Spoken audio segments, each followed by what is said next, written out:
എനിക്ക് ഡിപ്രഷൻ ഉണ്ടെന്ന് തോന്നുന്നു. കുറച്ചു മാസമായി ഉറക്കമില്ല. നെഗറ്റീവായ ചിന്തകൾ മാത്രമാണ് ചിന്ത.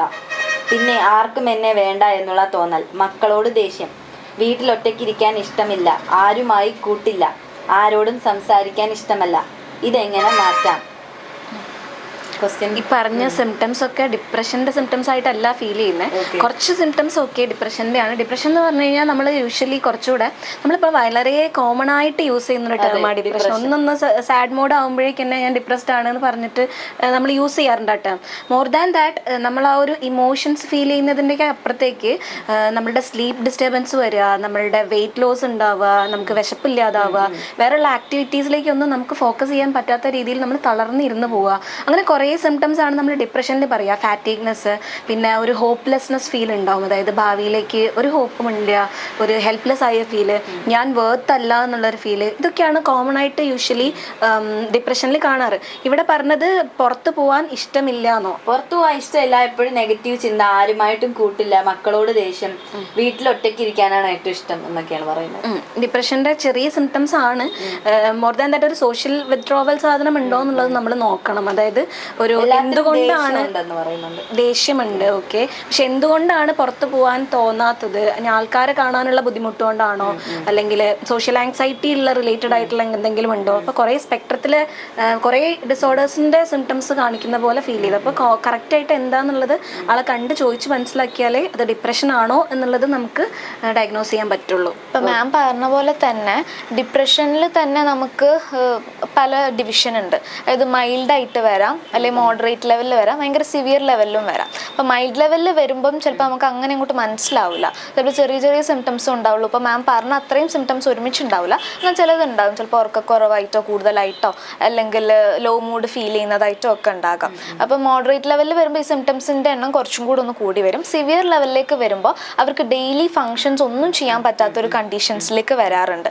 അപ്പം സിവിയറിലേക്ക് വരുമ്പം ഇനി സൈക്കോട്ടിക് കാര്യങ്ങളും കൂടെ അതിൽ കൂടെ കൂടുകയാണ്. അതായത് ഹാലൂസിനേഷൻസ്, അവർക്ക് റിയാലിറ്റി വിട്ടു പോവുകയാണെങ്കിൽ അങ്ങനെയുള്ള ആളുകൾക്ക് ഈ സൂസൈഡൽ ടെൻഡൻസീസും ഭയങ്കര കൂടുതലായിരിക്കും. ഓക്കെ, അപ്പോൾ ഭയങ്കര സിവിയർ ആയിട്ട് പോകാനുള്ള ചാൻസസ് ഉണ്ട്. തന്നെ നമ്മളത് സ്റ്റാർട്ടിങ്ങിലേ നമ്മൾ ശ്രദ്ധിക്കണം. അതായത് ചിലപ്പോൾ ഒക്കെ സ്റ്റാർട്ടിങ്ങിൽ ചിലപ്പോൾ സ്യൂസൈഡൽ തോട്ട്സ് ആയിട്ട് വരാം. ഈ സ്യൂസൈഡൽ തോട്ട്സും സ്യൂസൈഡൽ അറ്റംപ്റ്റും വേറെ തന്നെയാണ്. നമ്മളെപ്പോഴും മിക്സപ്പ് ചെയ്യാറുണ്ട്. അതായത് അവർക്ക് ലൈഫ് മടുത്തു എന്നുള്ള രീതിയിൽ എപ്പോഴെങ്കിലും ഒക്കെ ആയിട്ട് തോന്നാം. ഇപ്പം ഒരു വണ്ടിയിൽ പോവുകയാണെങ്കിൽ വണ്ടി ഒന്ന് മറിഞ്ഞു വീണിരുന്നെങ്കിൽ ഓക്കെ, ചിലപ്പം അങ്ങനെയുള്ള തോട്ട്സ് കാര്യങ്ങൾ വന്നു. അതുപോലെ സെൽഫ് ഹാമിങ് ബിഹേവിയേഴ്സ് ഉണ്ടാവും ചില ആളുകൾക്ക്. അപ്പം നമുക്ക് ചില ആൾക്കാരെ കണ്ടാൽ ഈ കയ്യിലൊക്കെ ഇങ്ങനെ വരെ ഇതാക്കിയിട്ടുണ്ടാകും, ലൈറ്റർ കൊണ്ട് എവിടെയെങ്കിലും കത്തിക്കുന്നുണ്ടാവും. അതൊന്നും ആരും കാണുന്നുണ്ടാവില്ല. ചിലപ്പോൾ നമുക്ക് കാണാത്ത തൊക്കിൻ്റെ ഭാഗത്തും തൊടേൻ്റെ ഭാഗത്തൊക്കെ ആയിരിക്കും ചെയ്യുന്നത്. പക്ഷെ ഇവർക്കൊക്കെ എന്താണെന്ന് വെച്ചാൽ ഒരു ടോളറൻസ് ലെവൽ കഴിയുമ്പോൾ ഇത് പിന്നെ ലൈക്ക് പെയിന് വരില്ല ഇങ്ങനെ കാര്യങ്ങൾ ചെയ്യുമ്പോൾ. ഓക്കെ, അത് കഴിഞ്ഞിട്ട് എന്താ കുറച്ചുകൂടി റിസ്കി ബിഹേവിയറിലേക്ക് പോകാനും സൂസൈഡ് അറ്റംപ്റ്റ് ആവാനും ഒക്കെ ഉള്ള ചാൻസസ് ഉണ്ട്. ഓക്കെ, ഇപ്പൊ മാം പറഞ്ഞില്ലേ വണ്ടിയിൽ പോകുമ്പോൾ വണ്ടി ഒന്ന് മറിഞ്ഞിരുന്നെങ്കിൽ എന്ന് തോന്നുന്നു. വണ്ടി മറിയുമോ എന്ന് തോന്നുന്നത് എന്തിന്റെ ലക്ഷണമാണ്? മറിയുമോ എന്ന് തോന്നുമ്പോൾ അത് കുറച്ചുകൂടെ OCD-യിലേക്ക് വരും. ഒബ്സഷൻസ് ആവും. ഇതിപ്പോൾ മറിഞ്ഞു പോവോ, ഞാൻ ഇതേ വണ്ടീനെ തട്ടിയിട്ടുണ്ടോ, ഞാൻ ഒന്നും കൂടെ പോയി ചെക്ക് ചെയ്താലോ ഞാൻ തട്ടിയിട്ടുണ്ടോ എന്നുള്ളത്. അതൊന്നും കൂടെ അങ്ങനെ ഒരു ക്വസ്റ്റ്യൻ മാർക്കായി വരുമ്പോൾ അതൊന്നും കൂടെ OCD-യിലേക്ക് വരും, ഡൗട്ട്സ് ആവുമ്പോൾ. ഡിപ്രഷനിലേക്ക് വരുമ്പോൾ ഒന്ന് കഴിഞ്ഞു കിട്ടിയാൽ മതിയായിരുന്നു, ഇതോടെ അങ്ങ് കഴിയല്ലോ. ഓക്കെ, അപ്പോൾ ലൈഫിനോടുള്ളൊരു ആറ്റിറ്റ്യൂഡൊക്കെ ഒന്ന് നെഗറ്റീവ് ആയിട്ടുണ്ടാവും. മനസ്സിലായി. അപ്പോൾ വേറൊരു ക്വസ്റ്റ്യനിലേക്ക് പോവാം. എൻ്റെ മകന് പഠിക്കാൻ മടിയാണ്, എന്നാലും ഞാൻ പഠിപ്പിക്കുമ്പോൾ ശ്രദ്ധയോടെ കേട്ടിരുന്നു മനസ്സിലാക്കും. പക്ഷെ പഠിപ്പിച്ച കാര്യങ്ങൾ പരീക്ഷയിൽ മനസ്സിലായ പോലെ വ്യക്തമായി എഴുതി ഫലിപ്പിക്കാനോ പറഞ്ഞു ഫലിപ്പിക്കാനോ പറ്റുന്നില്ല. അവൻ പൊതുവെ ശാന്ത സ്വഭാവമാണ്. അവന് തന്നെ അറിയാം അവനൊന്നും മനസ്സിലാകുന്നില്ല എന്ന്. എന്നോട് വിഷമം പറയാറുണ്ട്. ഞാൻ എന്താ ചെയ്യേണ്ടത്? ഇതിപ്പോ എല്ലാ കുട്ടികൾക്കും വളരെ ശാന്ത സ്വഭാവമായി കഴിഞ്ഞാൽ ചെയ്യാം. അപ്പൊ പരീക്ഷയില് പഠിക്കുന്നത് കേട്ടിരിക്കും, പക്ഷെ മനസ്സിലാവുന്നില്ല, പിന്നെ എഴുതി ഫലിപ്പിക്കാൻ പറ്റുന്നില്ല, അവൻ തന്നെ അറിയാം അവൻ ചെയ്യാൻ പറ്റുന്നില്ല എന്ന്. അതൊക്കെയാണ് പ്രശ്നം.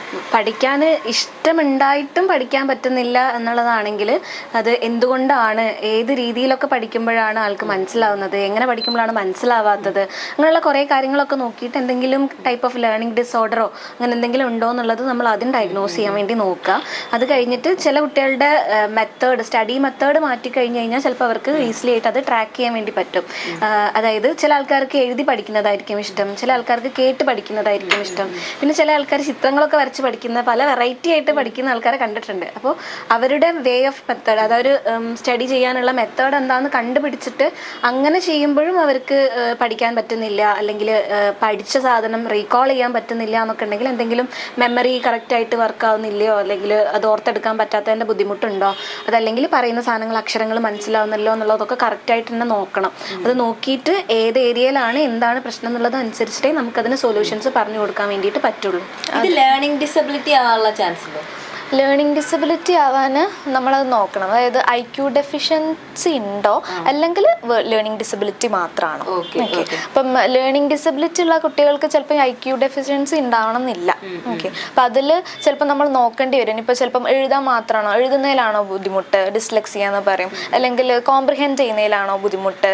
അപ്പോൾ അതിനൊക്കെ നമ്മൾ പല പല ടേംസ് ആയിട്ട് പറയാറുണ്ട്. നമ്മളെ ബ്രെയിനിലെ തന്നെ 2 ഏരിയാസ് ആണ്, ബ്രോക്കാസ് ഏരിയയും വേർണിക്സ് ഏരിയയും. അപ്പോൾ ഈ ഏരിയാസിലേക്ക് മര്യാദയ്ക്ക് ഇൻഫർമേഷൻ പോയിട്ട് പ്രോസസ്സ് ചെയ്യാൻ പറ്റാത്തതുകൊണ്ടാണ് അവിടെ ആ ബുദ്ധിമുട്ട് വരുന്നത്. അപ്പോൾ നമുക്ക് ലേണിംഗ് ഡിസബിലിറ്റി കാര്യങ്ങളൊക്കെ ഉണ്ടെങ്കിൽ പ്രോപ്പർ ട്രെയിനിങ്ങിലൂടെ കുട്ടീനെ കൊണ്ടുപോയാൽ കുറേയൊക്കെ ഇമ്പ്രൂവ്മെന്റ് ഉണ്ടാവാം. അപ്പോൾ നമ്മൾ താരേ സമീൻ പെർ മൂവിയൊക്കെ കണ്ടിട്ടില്ലേ?